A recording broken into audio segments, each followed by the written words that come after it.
Bữa là mấy đứa có gần Đây, nó phải như vậy. Má làm tôm nha.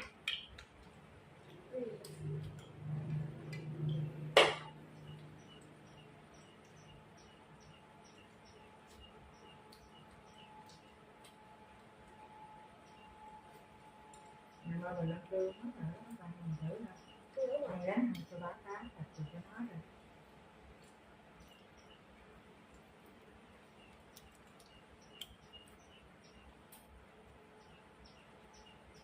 Nào rồi các bạn nhìn cơm.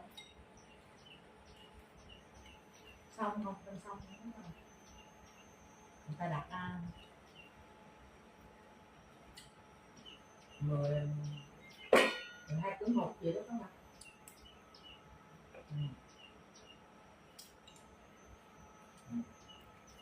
gáp thì